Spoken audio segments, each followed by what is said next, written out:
Bonjour à tous, j'espère que tout le monde m'entend bien. Juliette Bachelard, ma consoeur, avocate au barreau de Nantes. Et du coup, moi-même, Cécile Guyot, également avocate au barreau de Nantes. Alors, pour information, la conférence, elle est enregistrée pour diffusion en replay.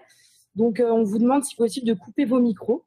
Et bien évidemment, si vous avez des questions, on va organiser un petit temps d'échange en fin de présentation. Vous pouvez, en tout cas, quand les questions viennent, les poser sur le chat et on ne manquera pas de le consulter en fin de présentation. Je pense que j'ai fait le tour des sujets. On est désolé pour les yeux parce que du coup on regarde le PowerPoint qui est affiché sur nos écrans respectifs. On ne va pas regarder l'assemblée vide. Donc voilà, je voulais vous préciser ce petit point. Donc eh bien, je vais laisser la parole à Juliette pour le début de cette présentation. Alors, bonjour à tous. Donc tout d'abord, on va commencer par quelques propos introductifs. Alors, pourquoi donc protéger ces biens et services par la propriété intellectuelle? Quels sont les intérêts de la propriété intellectuelle? Donc tout d'abord, la propriété intellectuelle va permettre de valoriser vos créations auprès de vos partenaires afin notamment de faciliter vos recherches de financement. En effet, la valorisation de l'actif va permettre de convaincre et de gagner la confiance de potentiels investisseurs, notamment dans le cadre d'une levée de fonds. Donc ça peut être vraiment un facteur de reconnaissance très important. Ensuite, la propriété intellectuelle va permettre d'enrichir votre capital immatériel puisque on va pouvoir donc tirer profit de leur exploitation dans le cadre, par exemple, de la conclusion de contrats de licence ou encore de contrats de cession. Et ça peut être donc une source de revenus très importante. La propriété intellectuelle est également une arme de dissuasion très importante en ce qu'elle va offrir à son titulaire un véritable monopole sur la création. Donc ça va permettre au titulaire de lutter contre toute copie, par exemple, de sa création par des concurrents, mais également de se défendre dans le cadre d'éventuelles contestations. On a notamment une étude des offices européens qui confirme justement cette relation très forte et très positive entre le fait qu'une entreprise soit titulaire de droits de propriété intellectuelle et ses performances économiques. Alors, donc la propriété intellectuelle va offrir en quelque sorte une protection à la carte. Tout d'abord, selon l'objet de la protection recherchée. Donc là, qu'est-ce qu'on cherche à protéger? Est-ce qu'on cherche à protéger une solution technique ou est-ce que l'on cherche à protéger plutôt l'aspect esthétique, l'apparence d'un produit? Donc, il faut donc s'interroger sur ce que l'on cherche à protéger. Ensuite, on va également s'intéresser aux objectifs poursuivis. Donc, par exemple, si vous êtes sur le point de développer un produit, on va se demander quelle durée de vie du produit est envisagée, dans quel pays vous souhaitez commercialiser votre produit, où est-ce que vous allez le fabriquer, etc. Donc, il y a vraiment plein de questions à se poser pour ensuite choisir la protection la plus adéquate à votre création. Donc, on a 4 grandes catégories de droits, à savoir donc le droit d'auteur, le droit des dessins et modèles, le droit des brevets et le droit des marques, que nous allons donc envisager successivement dans le cadre de ce casse-croûte. Donc, je vous propose dès à présent d'envisager la protection de vos produits et services par le droit d'auteur. Alors, tout d'abord, l'objet de la protection. Donc, qu'est-ce qu'on peut protéger par le droit d'auteur? Eh bien, on va chercher à protéger une œuvre de l'esprit. Donc, qu'est-ce qu'une œuvre de l'esprit? Eh bien, nous avons donc le Code de la propriété intellectuelle qui nous donne une liste qui n'est pas limitative d'œuvres que l'on va pouvoir protéger par le droit d'auteur. On a par exemple des livres, des conférences, des œuvres chorégraphiques, des dessins, des peintures, des illustrations, des plans, des croquis, des logiciels, etc. Donc, vraiment, on a déjà un grand nombre d'œuvres qui sont donc énumérés dans le Code de la propriété intellectuelle. Et ensuite, on s'aperçoit donc que les juges vont en fait reconnaître qu'il y a une grande diversité d'œuvres qui sont protégées par le droit d'auteur. On a par exemple un panier à salade qui a pu être protégé par le droit d'auteur, ou encore le fameux tabouret tam-tam, un briquet, des douilles de lampe. On a encore une valise, un décapsuleur, des dessins publicitaires, un boîtier de fil, le logo des Rolling Stones, le modèle de couteau La Guiole. Donc voilà, on a vraiment un panel d'œuvres qui peuvent donc accéder à la protection par le droit d'auteur. Ensuite, donc quelles sont les conditions de la protection? Donc on ne peut pas non plus protéger tout et n'importe quoi, il faut que l'œuvre remplisse deux conditions. Donc la première condition, c'est que votre œuvre doit être originale. Qu'est-ce que cela signifie? Eh bien, traditionnellement, selon une conception classique, on considère que c'est l'empreinte de la personnalité de l'auteur sur son œuvre. Donc, c'est une notion qui est éminemment subjective et qui est fondée sur le lien entre la personne de l'auteur et son œuvre. D'ailleurs, lorsqu'on analyse un petit peu la jurisprudence, on retrouve fréquemment les formules travail purement personnel, reflet de la personnalité de l'auteur, empreinte personnelle, pour justement caractériser cette originalité. Toutefois, on s'aperçoit également en pratique que c'est une notion qui a tendance à évoluer, qui est un petit peu à géométrie variable, et qui notamment s'objective en quelques entre guillemets. Donc par exemple, à propos d'un site internet, on va considérer que celui-ci est original parce que en fonction des choix qui ont été effectués par son auteur dans la combinaison d'éléments graphiques, etc. À propos encore d'un logiciel, là l'originalité va se caractériser par la marque d'un apport intellectuel. Donc, voilà, on a une notion d'originalité qui varie en quelque sorte selon les objets qui sont envisagés notamment. Donc ça, c'est la première condition du droit d'auteur. La seconde, c'est que votre œuvre doit être concrétisée. Elle doit être mise en forme. Donc, entre guillemets, votre œuvre doit revêtir une forme et doit être perceptible par les sens. Et cela fait écho au principe selon lequel on ne peut pas approprier par le droit d'auteur une idée. Les idées ne sont pas appropriables par le droit d'auteur.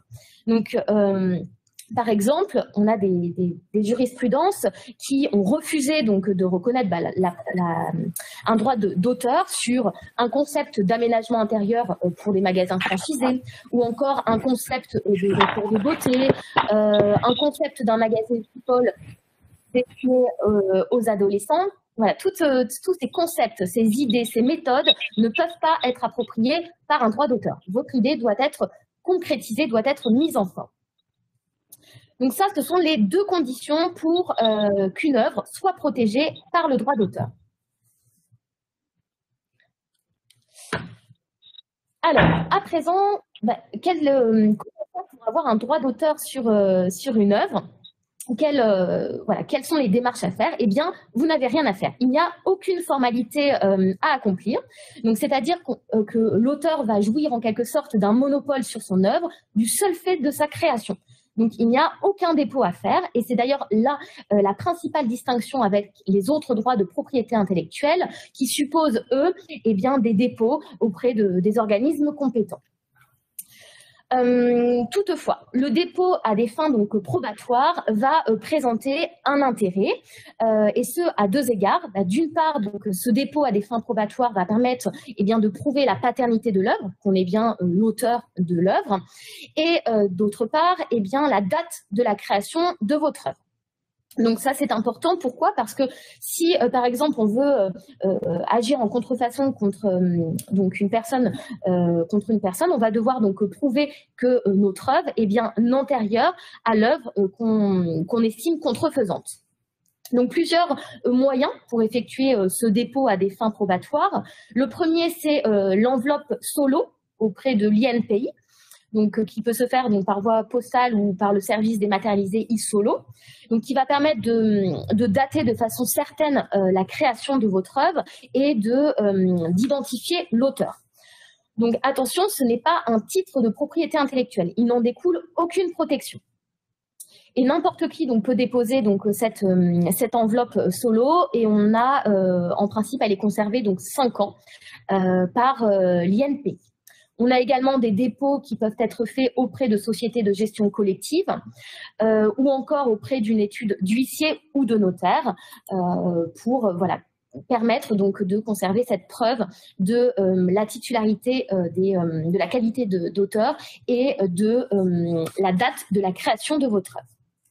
Donc, il y a un intérêt à procéder à ces dépôts.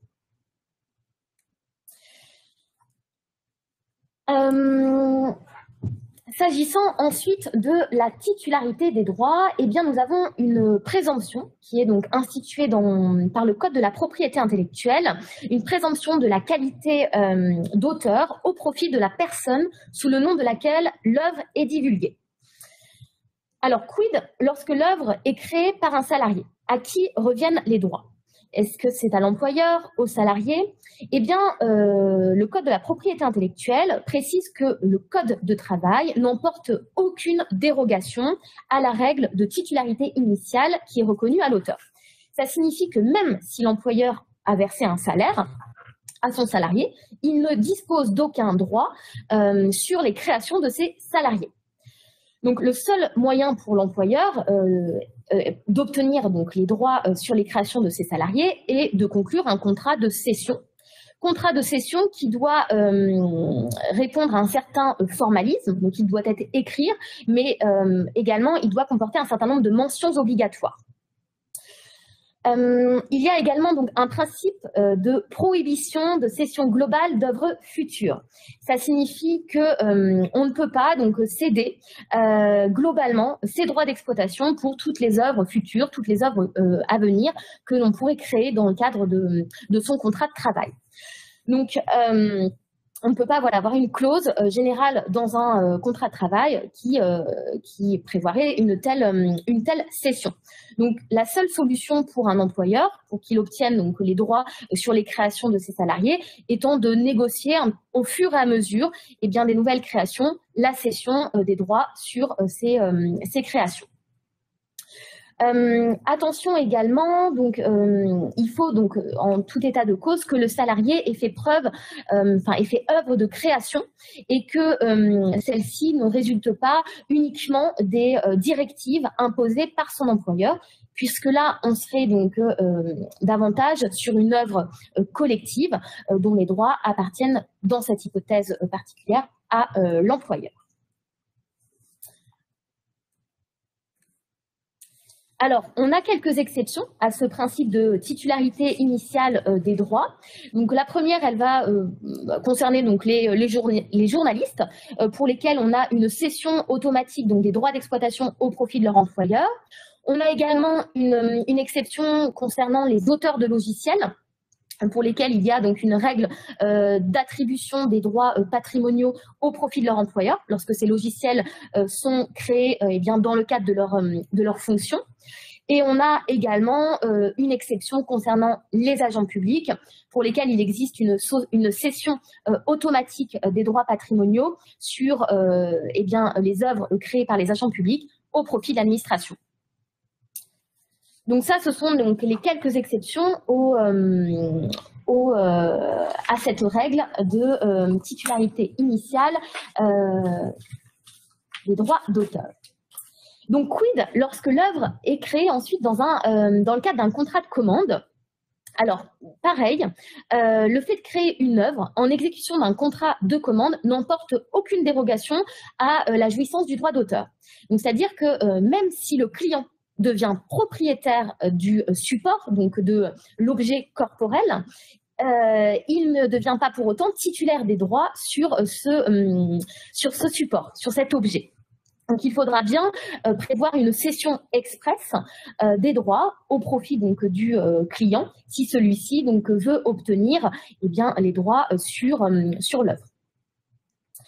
Il y a donc toutefois donc des exceptions qui concernent un petit peu à la marge le contrat de commande publicitaire, pour lesquels on a donc une présomption de cession. S'agissant ensuite donc des prérogatives des titulaires, eh bien, donc, le droit d'auteur va permettre à l'auteur de bénéficier de deux grands types de droits. Les premiers, ce sont les droits moraux, qui vont permettre à l'auteur, eh bien, par exemple, de s'opposer à une modification donc, qui viendrait dénaturer donc, son œuvre, ou encore qui va lui permettre d'exiger à ce que son prénom soit apposé donc, sur chaque exemplaire de son œuvre. Et ces droits-là sont inaliénables, imprescriptibles et perpétuels. À côté donc, de ces droits moraux, nous avons des droits patrimoniaux qui sont des droits d'exploitation qui ont vocation à permettre à l'auteur eh bien, de tirer profit de son œuvre. Et ces droits-là ne sont pas éternels, ils sont donc de 70 ans après la mort de l'auteur. Donc ensuite, quelles actions donc possibles? Lorsqu'on est titulaire de droit d'auteur sur une œuvre, on peut bien sûr agir en contrefaçon contre toute personne qui viendrait apporter atteinte à nos droits sur notre œuvre.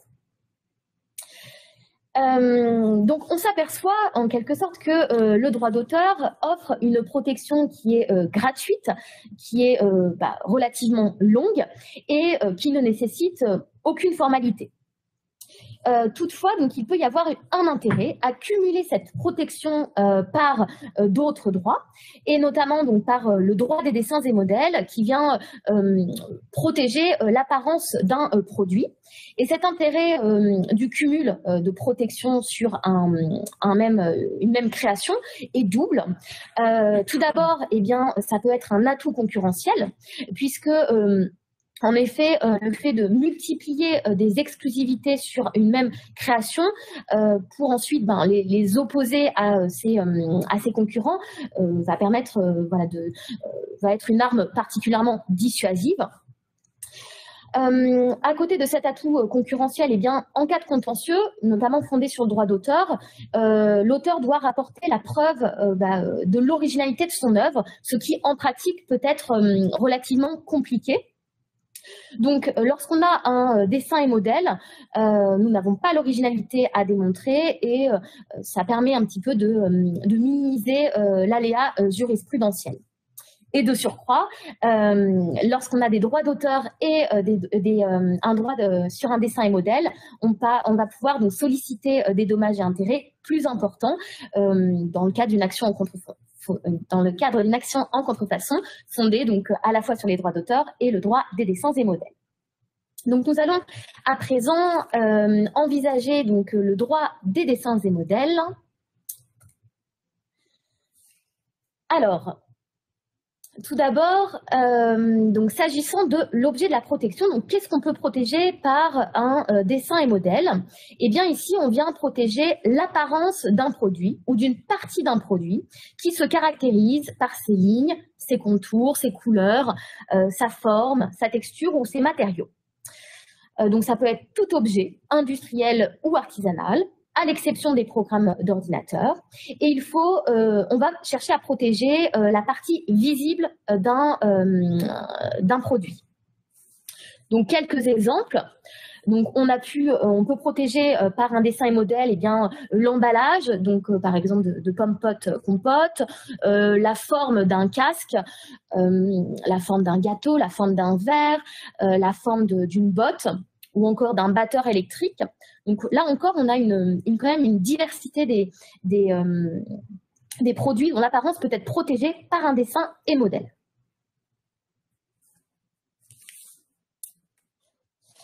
Alors, sont exclus de la protection, bien sûr, donc tous les dessins et modèles qui seraient contraires à l'ordre public et aux bonnes mœurs. Donc, ce serait par exemple des dessins et modèles qui inciteraient à la violence, à la haine, au racisme, etc.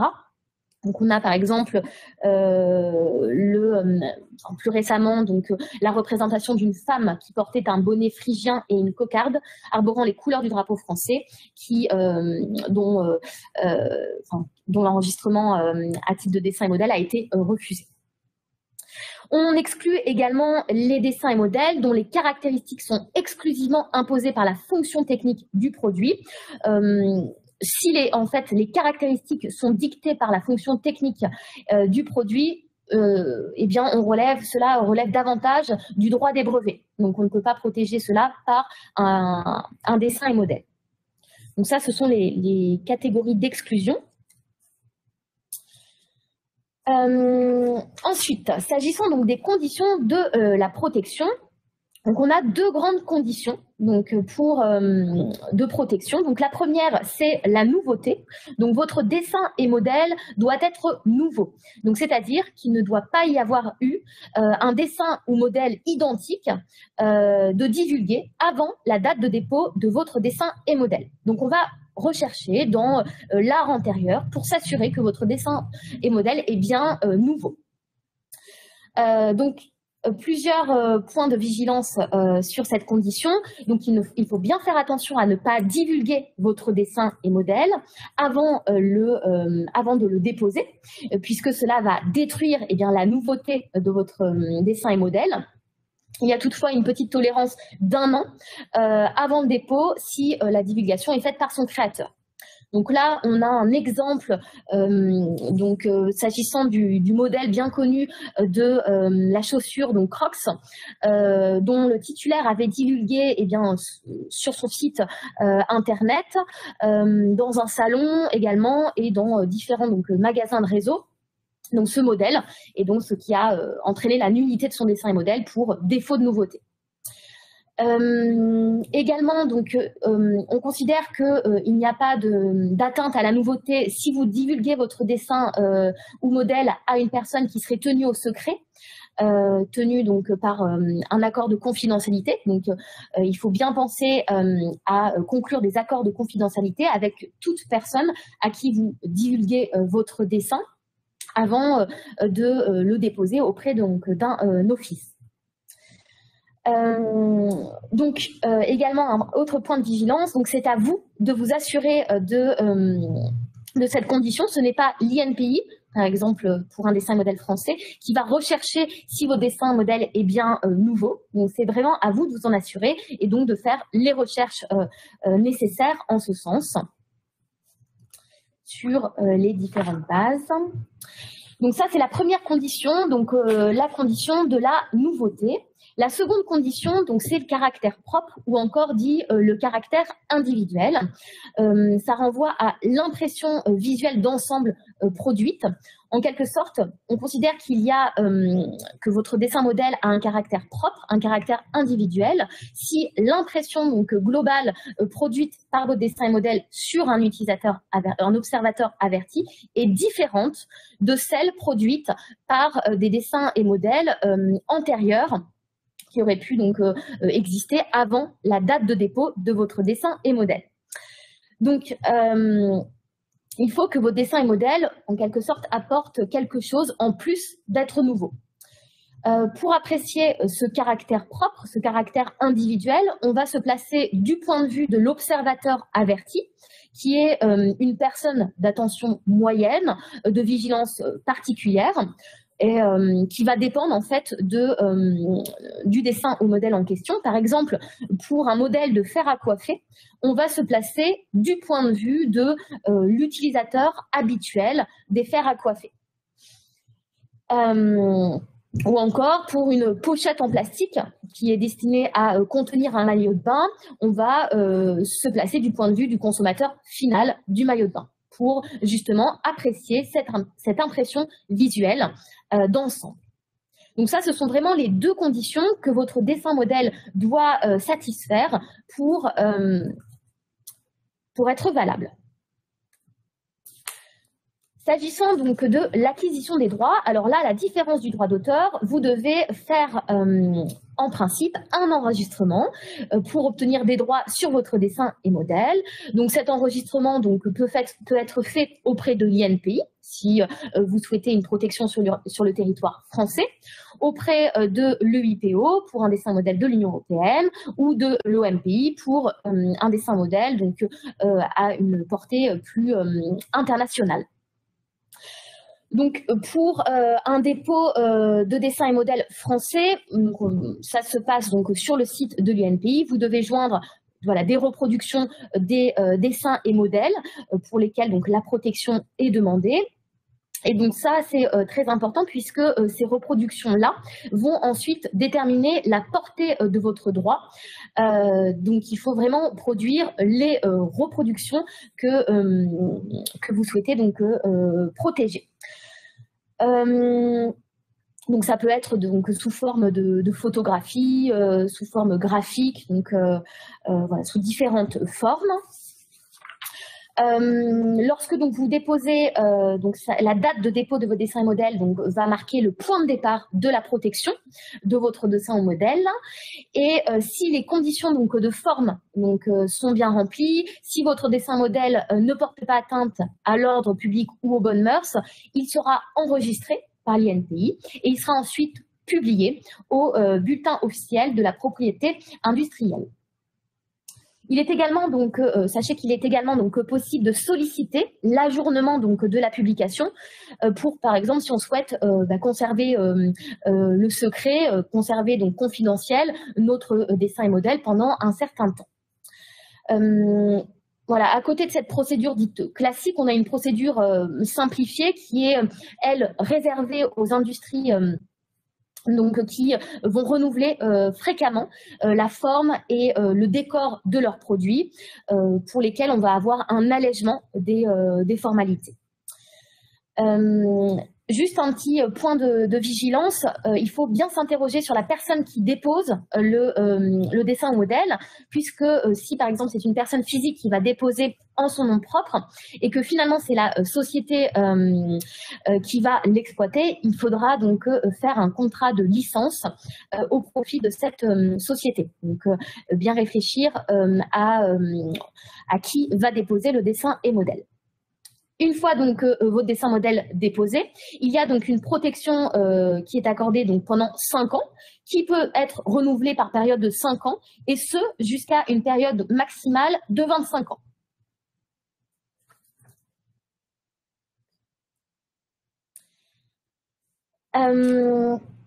Enfin, donc s'agissant de la titularité des droits, donc là on a une présomption selon laquelle le déposant est présumé être le bénéficiaire de la protection. Donc, quid si le dessin ou modèle a été créé par un salarié? Donc, il n'y a aucune disposition dans le Code de la propriété intellectuelle qui prévoit cette hypothèse. Donc, on sait que en droit d'auteur, eh bien, donc c'est le salarié qui conserve donc ses droits. Donc, s'agissant d'un dessin et modèle, il est tout à fait donc possible qu'un employeur dépose un dessin et modèle sur les créations de ses salariés. Attention toutefois aux droits d'auteur sur les créations de ses salariés, puisque s'il est tout à fait possible de prévoir, par exemple, dans le contrat de travail, une clause qui investirait l'employeur des droits sur les dessins et modèles créés par son salarié, il devra bien sûr respecter le formalisme qui est prévu pour toutes les cessions de droits d'auteur et bien avoir en tête le principe de prohibition de cession globale d'œuvres futures. Donc à articuler avec les droits d'auteur. Et pour donc terminer, quelles sont les prérogatives des titulaires? Les titulaires de dessins et modèles vont bénéficier d'un monopole d'exploitation sur le dessin et modèles. Donc, l'étendue va dépendre, par exemple, si vous avez un dessin et modèle français déposé auprès de l'INPI, donc celui-ci sera protégé sur le territoire français. S'il s'agit d'un dessin et modèle de l'Union européenne, il sera donc protégé dans l'ensemble des pays membres. Donc, ça va dépendre de la portée géographique.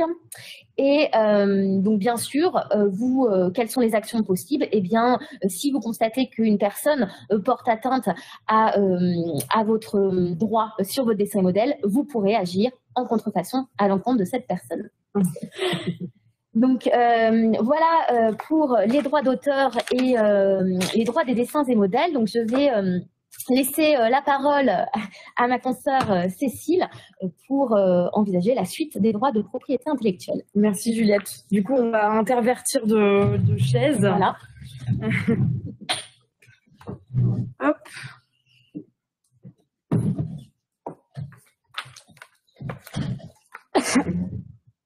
Donc, merci Juliette pour cet exposé très clair. Là, on vient de voir comment des produits et services pouvaient bénéficier d'une protection au titre de droit d'auteur, au titre des droits d'auteur. Donc, par exemple, des flyers, documents commerciaux, etc., potentiellement droits d'auteur. Et par ailleurs, on a vu aussi que, par exemple, la forme de vos produits pouvait bénéficier d'une protection par les dessins et modèles. Là, maintenant, ce qu'on va faire, c'est que on va évoquer la possible protection, non plus de la forme à proprement parler, de la matérialisation de vos offres, forme de vos produits ou matérialisation de vos offres, mais les inventions dont vous pourriez être à l'origine dans le cadre de votre activité. Par exemple, vous développez un nouveau procédé de fabrication de boîtes de conserve ou vous inventez un nouveau système de fermeture de bouteilles qui est particulièrement étanche. Eh bien, tout cela est potentiellement brevetable. Alors, qu'est-ce que nous dit le Code de la propriété intellectuelle, sur le sujet? Eh bien, le Code de la propriété intellectuelle procède en 2 étapes. La première, c'est qu'il énumère les conditions de brevetabilité. Et dans un second temps, il vient poser des exclusions à la brevetabilité. Donc, on va commencer bien évidemment par les conditions positives. Donc, il est indiqué que dans tous les domaines technologiques, les inventions sont brevetables si elles sont nouvelles, si elles impliquent une activité inventive et si elles sont susceptibles d'application industrielle. Donc, l'invention, pour être brevetable, tout d'abord, elle doit être nouvelle. Qu'est-ce que ça signifie? Eh bien, ça signifie qu'elle ne doit pas être comprise dans ce qu'on appelle l'état de la technique antérieure. Alors, nouvelle question, qu'est-ce que comprend cet état de la technique antérieure? Eh bien, il est constitué de tout ce qui a été rendu accessible avant la date du dépôt de la demande de brevet, par toute manière, en fait. Ça peut être une divulgation écrite dans un article, ça peut être une divulgation orale, une présentation dans le cadre professionnel, par l'utilisation de l'invention ou tout autre moyen. Donc ça signifie en fait 2 choses. Il faut avoir 2 réflexes.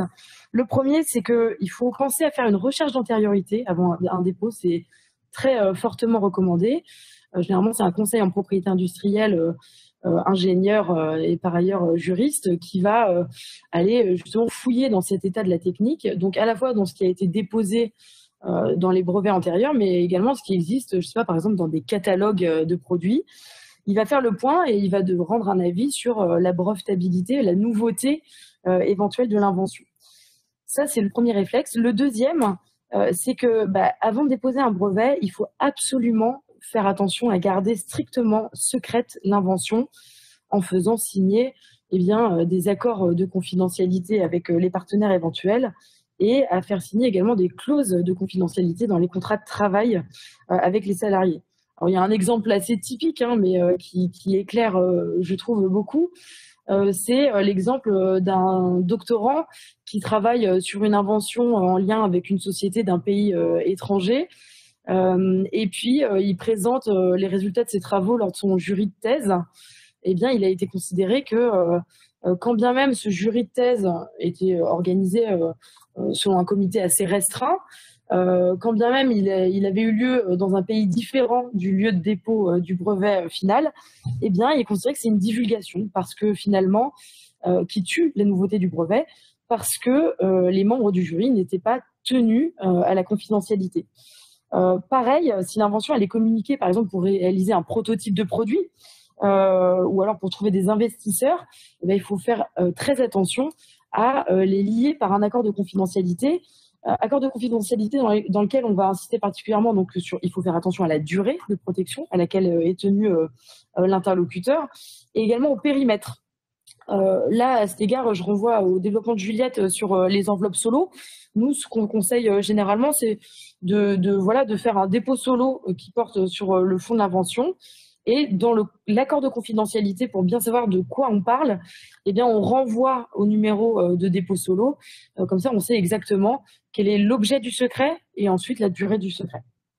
Et puis les modalités, évidemment, qui doivent aussi être détaillées. Donc voilà pour la nouveauté. Alors, seconde condition, eh bien, il faut que l'invention soit susceptible d'application industrielle. Ma foi, ici, le principe est assez simple et assez de bon sens. Il faut que l'invention puisse être fabriquée ou utilisée dans tout genre d'industrie, y compris l'agriculture. Donc là encore, je dirais, ça renvoie peut-être un petit peu au développement qu'il y avait sur les droits d'auteur, sur le fait que les idées sont libres parcours. De la même manière, on ne pourra pas breveter une invention qui est purement abstraite ou alors dont le résultat ne serait en réalité pas réalisable. Donc je ne m'attarde pas plus que ça sur cette condition. Et dernière condition, l'invention doit impliquer une activité inventive. Alors là, c'est peut-être le sujet qui est un petit peu plus complexe. L'invention, c'est une solution technique qui est apportée à un problème technique. Pour évaluer s'il y a activité inventive, donc il faut se mettre dans les bottes de la personne que l'on appelle l'homme du métier, à savoir le technicien qui a des connaissances normales de la technique en cause. Et il ne faut pas que pour cette personne, l'invention découle de manière évidente de l'état de la technique, auquel on revient encore. Alors, exemple, pour ma part, je ne fais pas du tout de golf, mais peut-être qu'il y a des personnes dans notre auditoire virtuel qui en font. Apparemment, un des gros problèmes, une des difficultés pour les personnes qui jouent au golf, c'est de mettre le tee, donc ce qu'on met dans le sol, à la bonne hauteur pour optimiser le lancer de la balle. Alors, au printemps et en été, ça pose pas de problème particulier parce que le sol est plutôt meuble, mais manifestement en hiver, c'est un problème puisque le sol est dur, donc c'est compliqué. Il y a quelqu'un qui a développé en fait un système où on plante le tee dans le sol et ensuite il y a une partie amovible dans le haut qui permet de mettre la balle plus ou moins haut. Eh bien, dans ce cas-là, la question, ça va être de savoir est-ce que pour l'homme du métier, l'invention ne découlait pas de manière évidente de l'état de la technique. Là, dans ce cas-là, manifestement, il avait été décidé que non. Donc, invention brevetable. Alors là, l'homme du métier, qui ça peut être dans ce cas-là? Je dirais un golfeur chevronné qui serait confronté régulièrement à ce type de problématique. Donc, on voit...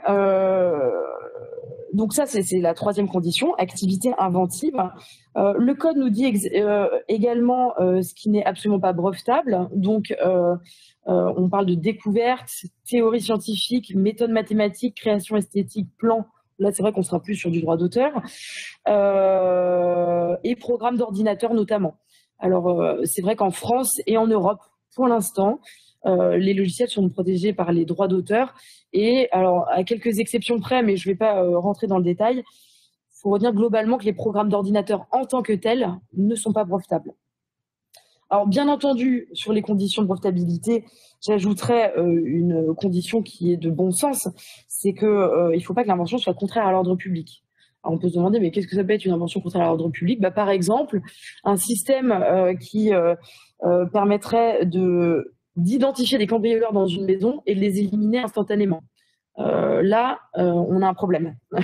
Donc, potentiellement, ce serait pas brevetable. Donc, voilà pour les conditions de brevetabilité. Alors, maintenant qu'on sait ce qui peut être breveté, avant de se lancer dans quelques démarches que ce soit, eh bien, il faut savoir qui est titulaire du droit au brevet. Donc, qui a le droit de déposer un brevet concernant l'invention. Alors, le principe est extrêmement simple. Le droit au brevet, il appartient à la personne qui est à l'origine de l'invention. Alors, je dirais presque que le principe est tellement simple qu'il faut forcément qu'il y ait des exceptions un peu complexes, alors qu'ils ne le sont pas tant que ça en réalité. Il y a bien évidemment des exceptions quand l'inventeur est salarié. Alors, il y en a deux. Première exception pour les inventions de mission.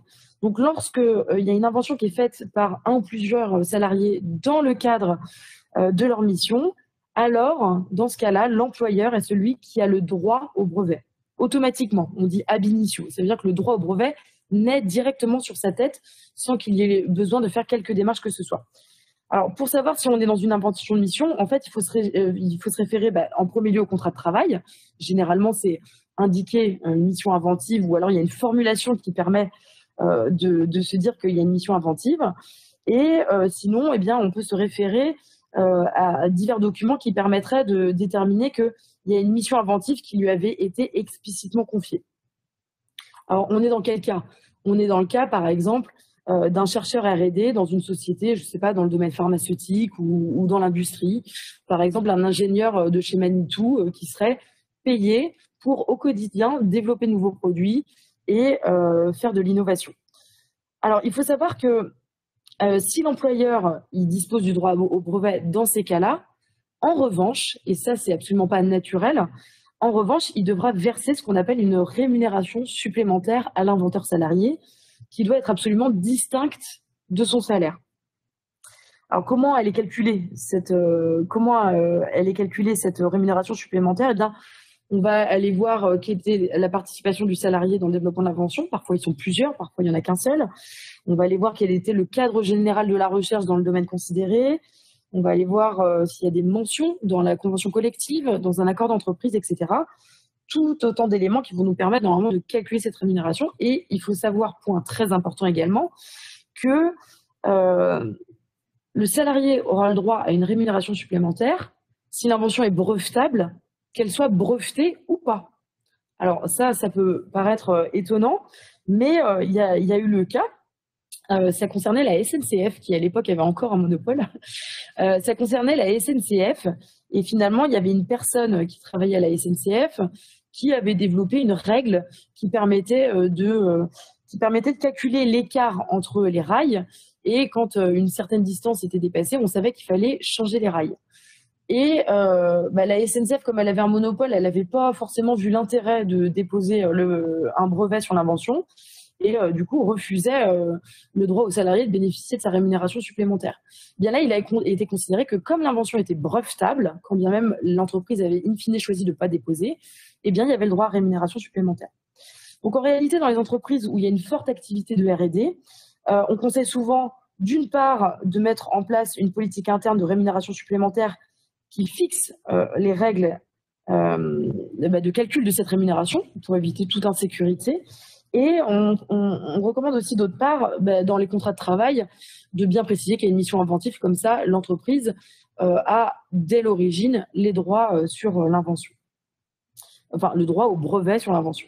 Deuxième exception, là on est dans le cas des inventions qui sont faites par un salarié, alors je cite le texte, soit dans le cours de l'exécution de ses fonctions, soit dans le domaine des activités de l'entreprise, soit par la connaissance ou l'utilisation des techniques ou moyens spécifiques à l'entreprise ou de données procurées par elle. Dans ce cas-là, l'employeur peut s'attribuer les droits sur l'invention selon un mécanisme qui est prévu par la loi. Alors, de quoi il s'agit? Alors là, un exemple qu'on avait eu, c'était un technicien de maintenance de machines à café. Et en fait, le souci qu'il rencontrait au quotidien, et que rencontraient manifestement tous les techniciens de maintenance dans ce domaine-là, c'était que comme il y a de l'eau chaude dans la machine, quand il faut changer des pièces, elles sont brûlantes. Et du coup, il y a des risques de brûlure et c'est parfois compliqué. Donc lui, il avait trouvé une solution pour débloquer la buse de la machine à café sans se brûler. Manifestement, il n'était pas embauché pour au quotidien faire de l'innovation et développer de nouveaux produits. Pour autant, c'était dans le domaine de la société et alors, je ne me souviens plus du détail si c'était par ailleurs sur son temps de travail, mais quoi qu'il en soit, c'était dans le domaine d'activité de l'entreprise. Donc, l'entreprise avait le droit de s'attribuer le droit au brevet. Dans ce cas-là, le salarié a bien évidemment aussi le droit au versement d'une somme, mais cette fois, on l'appelle le juste prix.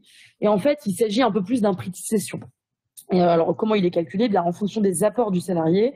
Et là, on prend en compte un peu plus peut-être l'utilité industrielle et commerciale de l'invention. Donc voilà, en dehors de ces cas-là, le salarié qui crée quelque chose, toute personne en fait qui crée quelque chose est détenteur du droit au brevet. Et si c'est un salarié d'une entreprise qui le dimanche dans son garage a fait quelque chose, l'entreprise ne peut pas s'arroger de droit là-dessus. Donc voilà pour les règles de brevetabilité. Maintenant, quand on fait le choix de déposer un brevet, il faut savoir que la protection qui est conférée sur ce titre de propriété industrielle est territoriale. Par exemple, contrairement à des droits d'auteur. Alors, ça implique quoi? Eh bien, ça implique de mettre en place sa stratégie assez en amont sur les territoires sur lesquels on souhaite s'arroger un monopole d'exploitation. Donc, il faut déterminer les marchés qui sont critiques pour vous. Je veux exploiter en France, je dépose en France. Je veux exploiter en Union européenne, je dépose auprès de l'Office européen. Je veux exploiter dans d'autres pays, eh bien, je dépose dans tous ces pays-là. Concrètement, ça veut dire que si je n'ai pas de brevet sur un territoire, mais que je vois qu'il y a quelqu'un qui exploite mon invention, je ne pourrais pas aller m'émouvoir de la situation, en tout cas pas sur le terrain de la contrefaçon, éventuellement sur la concurrence déloyale, mais pas sur le terrain de la contrefaçon.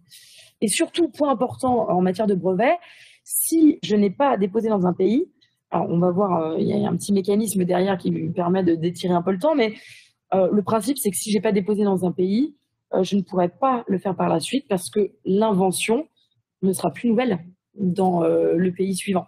Donc, il faut faire bien attention à ça. Donc, il faut se poser, je dirais en conclusion, il faut se poser la question tôt dans les pays dans lesquels on veut être protégé. Alors, là, je reviens un petit peu plus en amont du brevet, mais pour expliquer la logique, il faut savoir qu'en réalité, pour une invention, il y a deux modes de protection qui peuvent être utilisés alternativement selon justement votre stratégie. Par exemple, vous avez développé un nouveau produit ou un nouveau procédé de fabrication. Vous pouvez soit déposer un brevet, soit décider de garder votre invention secrète. Alors, la question, c'est comment on choisit entre les deux? Il y a plusieurs critères. Le premier, ce serait déjà, est-ce que c'est possible de maintenir le secret sur l'invention? Par exemple, si elle porte sur un produit dont les caractéristiques brevetables sont connues dès qu'on utilise le produit, par exemple un procédé pour visser un bouchon de bouteille, s'il est visible dès l'origine, bien évidemment, il n'y a que le brevet qui s'offre à vous. La durée de protection, ça c'est un autre critère qui est très important parce que le brevet, alors ça je ne l'ai pas dit encore, mais ça y est, je le dis, avec le brevet, on a une protection pour 20 ans. Donc, si l'invention qu'on a réalisée peut potentiellement être gardée secrète, eh bien, tant que le secret dure, la protection dure, potentiellement indéfiniment. Donc ça, c'est un point important.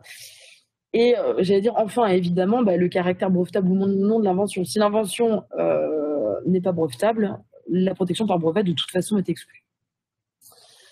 Donc, il faut savoir que de toute façon, qu'on choisisse le secret ou le brevet, dans tous les cas, il faut faire extrêmement attention, ça je l'ai déjà dit, à mettre en place des contrats, des accords de confidentialité et des clauses de confidentialité dans les dans les contrats de travail.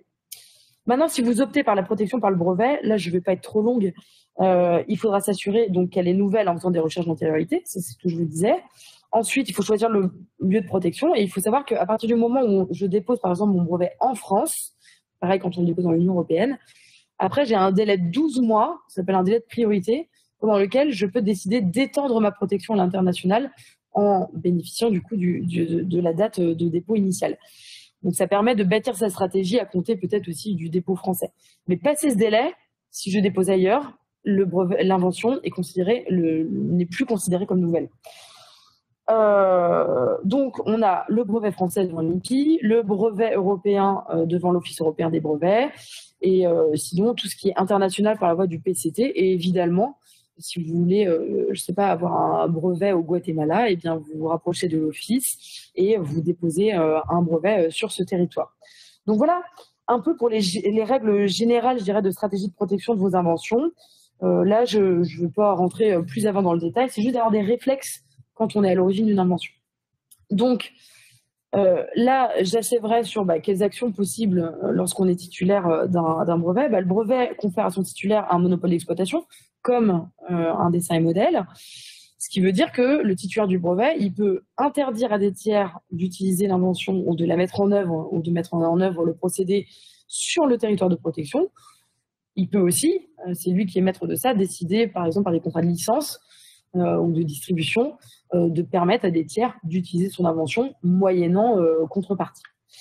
Donc là, le premier point, je dirais très rapidement, quand on identifie une atteinte à ses droits, c'est d'abord de se constituer la preuve des actes litigieux. Donc là, on peut le faire, par exemple, avec des constats d'huissier ou encore des saisies contrefaçon.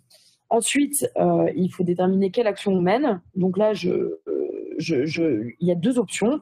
En fonction du résultat auquel on veut arriver, eh bien, on peut faire une action devant les offices qui sont concernés. Par exemple, si j'identifie une difficulté en France, j'identifie un brevet, par exemple, qui vient tout juste d'être publié et qui porte exactement sur les mêmes revendications qu'un brevet dont je suis détenteur, eh bien, on pourra faire une action, une action en opposition, comme ça s'appelle, devant l'Office européen des brevets.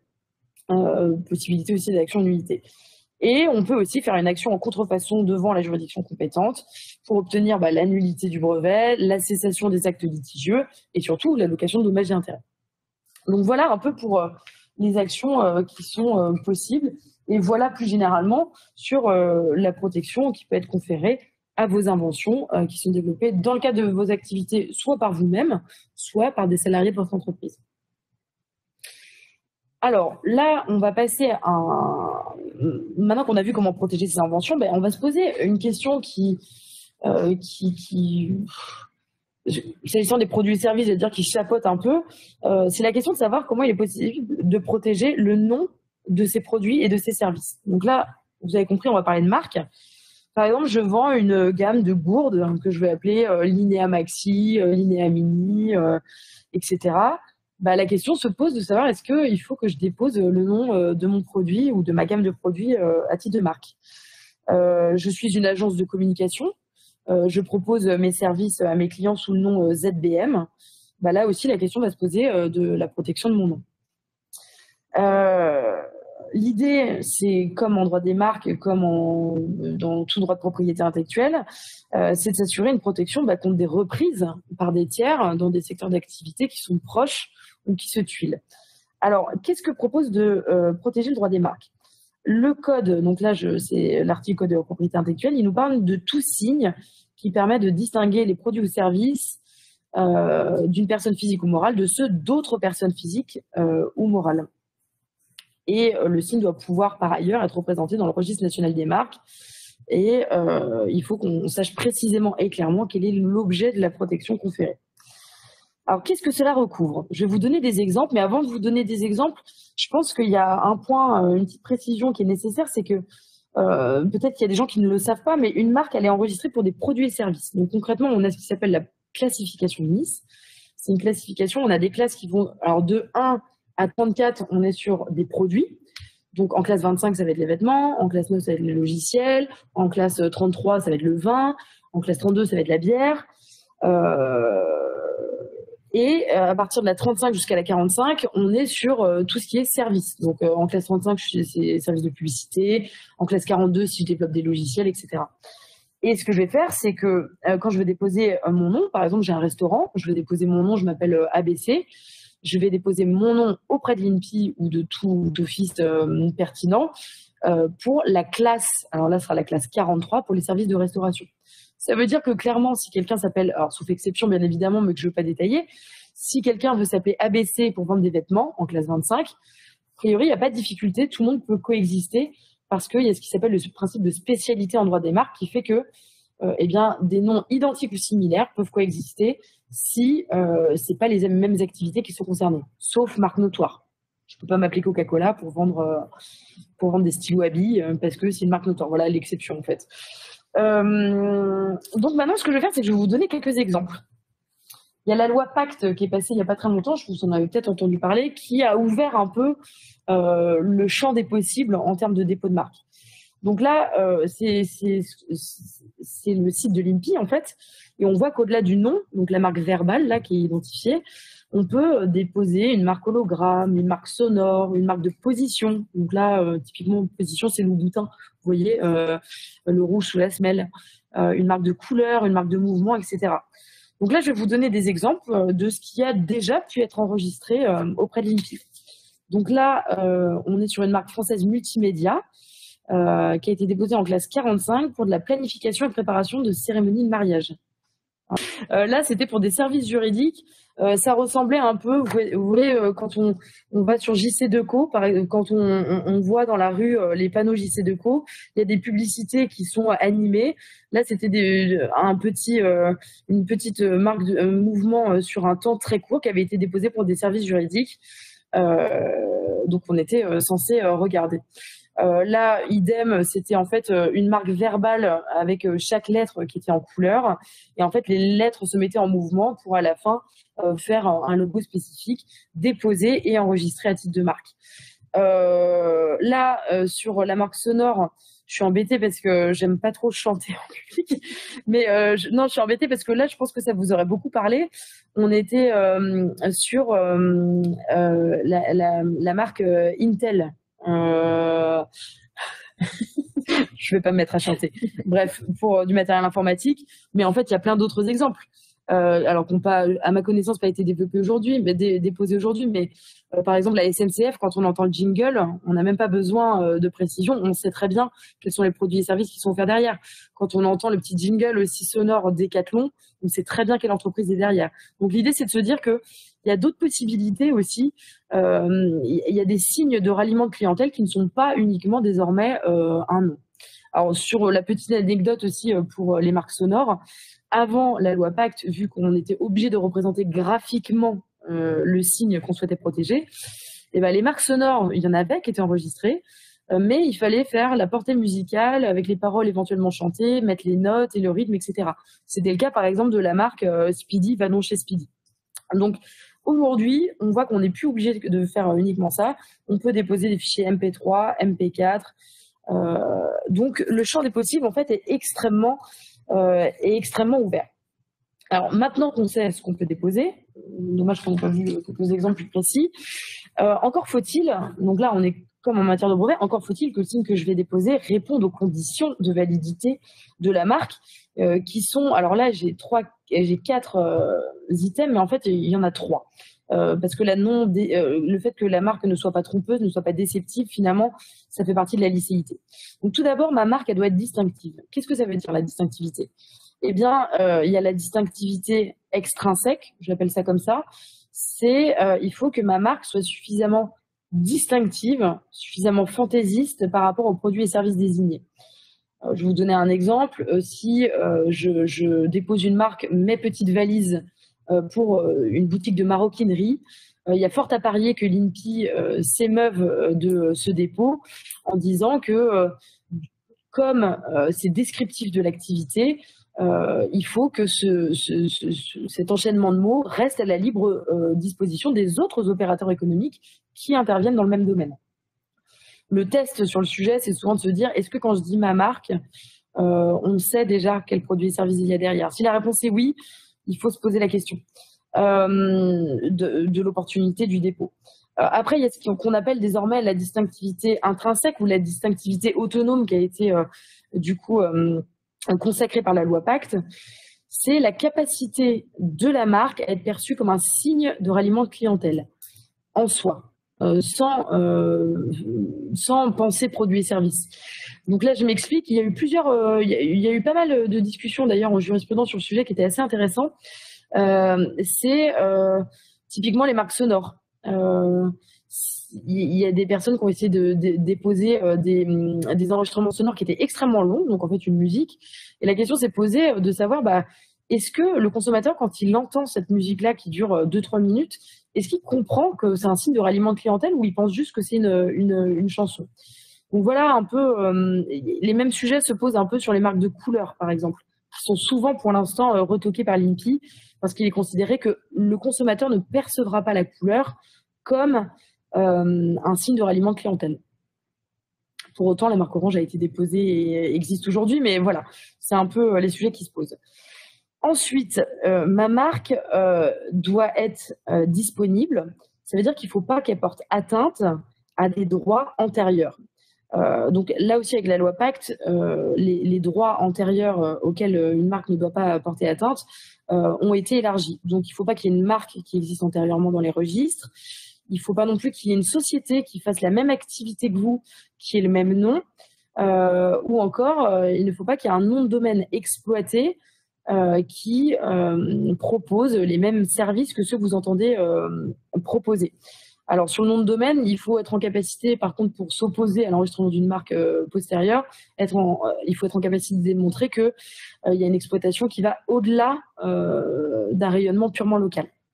Donc, pour vérifier ça, clairement, on fait, comme en matière de brevet, mais là, sur les marques, on fait une recherche d'antériorité et on va aller voir s'il y a des marques, dénominations sociales, nom de domaine, éventuellement AOP, IGP, également AOC, qui seraient identiques ou similaires, pour des produits qui seraient identiques ou similaires.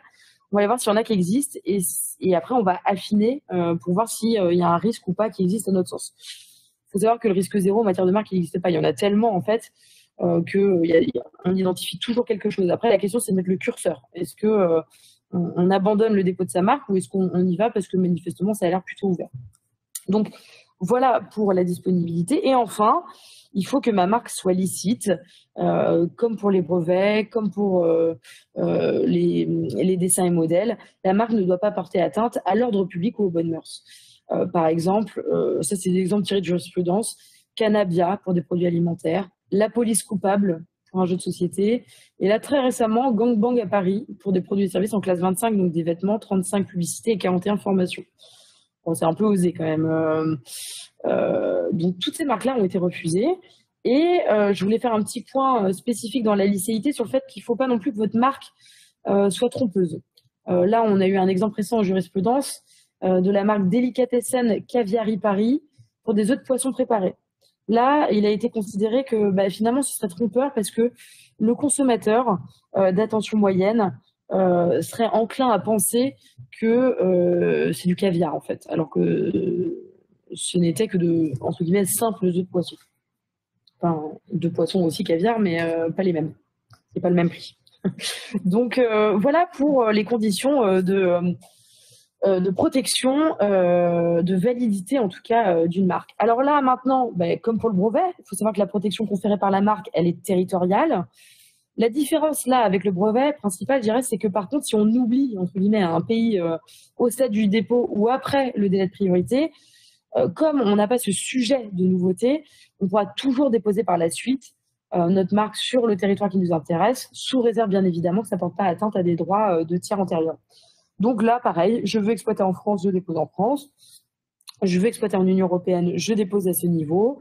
Je veux exploiter dans d'autres pays, États-Unis, Australie, Guatemala, je dépose dans ces pays-là. Si j'ai pas de marque sur un territoire, pareil que pour le brevet, et que quelqu'un exploite le même nom que moi, eh bien, je ne pourrais pas m'en émouvoir non plus sur le terrain de la contrefaçon, éventuellement sur le terrain de la concurrence déloyale, mais c'est bien tout. Donc là, même chose que pour les brevets, il faut assez tôt se poser la question des marchés critiques pour vous et des pays dans lesquels donc, on souhaite obtenir une protection. Pareil que pour le brevet, à quelques petites différences près. Ici aussi, si on commence par procéder à un dépôt en France, eh bien, on recommande fortement de procéder à une recherche d'antériorité préalablement au dépôt. Et il y a aussi une notion de délai de priorité de 6 mois. L'idée, c'est de se dire, je dépose en France au 1er janvier 2022.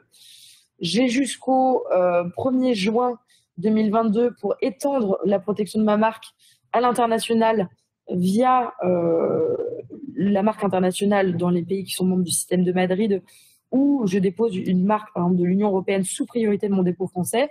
L'intérêt, c'est que si je fais cette extension internationale ou ce dépôt sous priorité dans le délai de 6 mois, par exemple mi-avril, eh bien, tout ce qui aura été déposé sur le territoire considéré entre mon dépôt français et mon dépôt international ne pourra pas m'être opposé. Donc ça, c'est important. Et ensuite, quand on dépose à l'international, nous, on conseille toujours de faire quand même des petits sondages. Alors, pas aussi exhaustifs qu'en France, parce que clairement, c'est une question pécuniaire. Ça coûte les yeux de la tête de faire des recherches d'antériorité à l'étranger de manière exhaustive. Mais au moins, procéder à des sondages pour voir s'il n'y a pas des droits antérieurs qui pourraient nous être opposés. Et ensuite, on peut déposer une marque de l'Union européenne. Important à savoir, la marque de l'Union européenne, c'est un titre unitaire. C'est vrai que je suis protégée sur tout le territoire de l'Union européenne, tous les États membres. Par contre, ça implique que si par exemple le marché polonais ne m'intéresse pas, mais on m'oppose une marque polonaise, à mon dépôt de l'Union européenne, et c'est toute ma marque de l'Union européenne qui va tomber.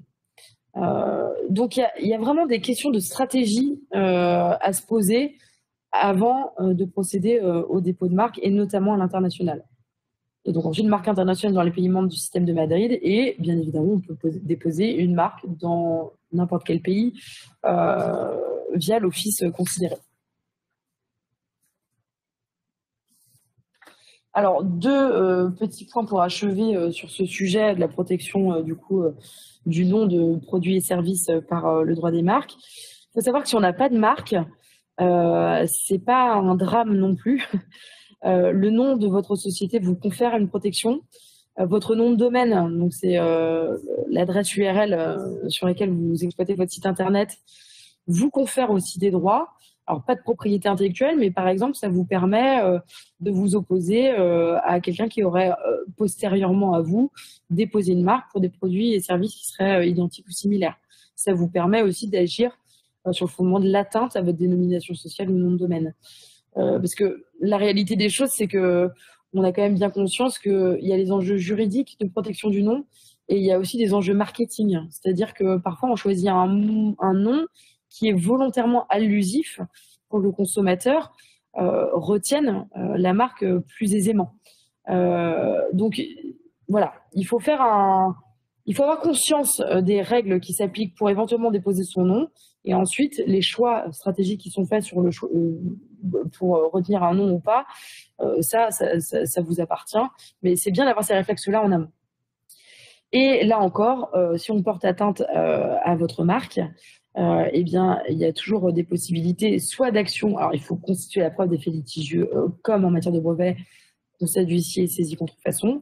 Et il y a deux options, cumulatives, alternatives. On peut, cumulative, pas exactement au même moment, mais on peut faire une opposition devant l'INPI, puis une action en contrefaçon. On peut, devant l'INPI, s'il y a une marque qui vient d'être publiée, on a un délai de 2 mois à compter sa publication pour faire opposition devant l'INPI. L'avantage, c'est que c'est une procédure administrative rapide et moins coûteuse qu'un procès. Et une fois que sa publication est passée, que le délai de 2 mois est passé, on peut toujours faire une action en nullité devant l'office concerné. De la même manière, alors, je ne vais pas m'attarder non plus, mais on peut faire une action en déchéance si on constate par exemple qu'il y a un concurrent qui a une marque et en fait il n'exploite pas depuis plus de 5 ans, donc que la marque ait plus de 5 ans, on peut demander la déchéance de cette marque devant l'INPI. Donc l'intérêt de ces procédures administratives, rapides, peu coûteux. Et sinon, il est toujours possible de faire une action en contrefaçon devant les juridictions compétentes pour obtenir une nullité de la marque éventuelle, cessation de l'atteinte et allocation de dommages et intérêts. Donc voilà pour les opportunités que présente le dépôt d'une marque pour protéger le nom de ses produits ou de ses services. Et on voulait achever cette présentation, alors là pour le coup ça va vraiment être un point très rapide, avec un petit focus sur le secret des affaires, qui peut être vu comme d'une certaine manière un complément à la propriété intellectuelle. Alors quelle est la situation? Vous êtes détenteur d'un savoir-faire, ou alors vous avez développé une méthode de prospection très spécifique au fil du temps, mais vous ne souhaitez pas la divulguer. Alors ça, c'est un exemple. Et vous vous rendez compte que ces éléments, ils ne donnent pas vraiment prise à la protection par la propriété intellectuelle, quoi. Brevet, dessin et modèle, droit d'auteur, marque, évidemment non. Et du coup, vous vous dites, est-ce que je peux bénéficier d'une protection au titre du secret des affaires? Alors, la première question, c'est de se dire, mais qu'est-ce que recouvre cette notion de secret des affaires? Eh bien, la protection par la législation sur le secret des affaires, elle suppose déjà l'existence d'une information protégée qui doit être entre les mains d'un détenteur légitime, et il faut en plus qu'elle réponde aux conditions là que je vais vous reporter. Il faut que cette information, elle ne doit pas être en soi elle-même ou dans la configuration et l'assemblage exact des éléments généralement connus ou aisément accessibles pour les personnes familières de ce type d'information en raison du secteur d'activité. Cette information doit revêtir une valeur commerciale effective ou potentielle du fait de son caractère secret, et elle doit faire l'objet de la part de son détenteur légitime de mesures de protection raisonnables compte tenu des circonstances. Là, clairement, il s'agit généralement d'informations qui touchent donc au savoir-faire, aux procédés utilisés par une entreprise. Par exemple, la fameuse recette Coca-Cola, typiquement, peut bénéficier d'une protection au titre du secret des affaires. Ça couvre aussi potentiellement d'autres choses auxquelles on ne penserait pas forcément d'emblée. Donc des stratégies commerciales, ça je l'évoquais précédemment, mais aussi des fichiers clients, des fichiers fournisseurs, ou encore, par exemple, des taux de marge. Donc là, l'objectif, c'est de protéger par le secret des innovations ou des actifs qui ne seraient pas protégeables par les droits de propriété intellectuelle. Alors, pour que le secret soit protégé, encore faut-il mettre en place des actions. Alors, moi, je dirais qu'il y a 3 types de sujets. Le premier, c'est que il faut penser déjà à identifier ces données qui doivent rester secrètes. Par exemple, d'ailleurs, c'est fortement recommandé là, dans le texte que je vous ai lu, en mentionnant expressément sur les documents qui contiennent des informations au titre du secret des affaires, les mentionner expressément comme confidentiels et éventuellement les classer selon un niveau de confidentialité qui sera différent en fonction de leur criticité pour l'entreprise. Pour leur donner date certaine, on peut aussi passer par le dépôt solo qu'évoquait Juliette, ce qui permet de figer leur substance à un instant T. Donc là, il faut identifier ces données et les répertorier. Ensuite, il faut assurer leur confidentialité d'un point de vue juridique. Là, je ne vais pas me réétendre sur le sujet parce qu'on a déjà beaucoup évoqué ça avec le brevet, mais absolument signer les accords de confidentialité nécessaires, faire attention à la durée, au périmètre, que tous les interlocuteurs soient liés par une clause de confidentialité et au sein d'une entité, par exemple d'une entreprise, veiller absolument également à ce que les contrats de travail contiennent des clauses de confidentialité qui soient bien bâties. Et enfin, le troisième axe, je dirais que c'est au-delà du juridique, au-delà de l'identification, au-delà du fait de les répertorier, il faut s'assurer de la confidentialité technique et organisationnelle de ces informations qui seraient couvertes par le secret des affaires, en prévoyant un niveau de sécurité élevé, par exemple, du système d'information d'entreprise, en mettant en place, je sais pas, des politiques d'accès à certaines zones de l'entreprise, à certains postes, en fonction de l'utilisation concernée ou encore de la criticité des données, ou pour certaines d'entre elles qui seraient très sensibles, mettre en place des mesures de chiffrement. Donc voilà, qui dit secret des affaires dit quand même respect d'une certaine organisation juridique et pratique de l'entreprise pour que les informations qui doivent demeurer confidentielles le restent. L'intérêt majeur de cette protection, c'est que, encore une fois, tant que le secret dure, la protection dure. Donc potentiellement infinie. La recette de Coca-Cola, je crois qu'on ne l'a pas encore. Donc voilà pour ce point sur le secret des affaires.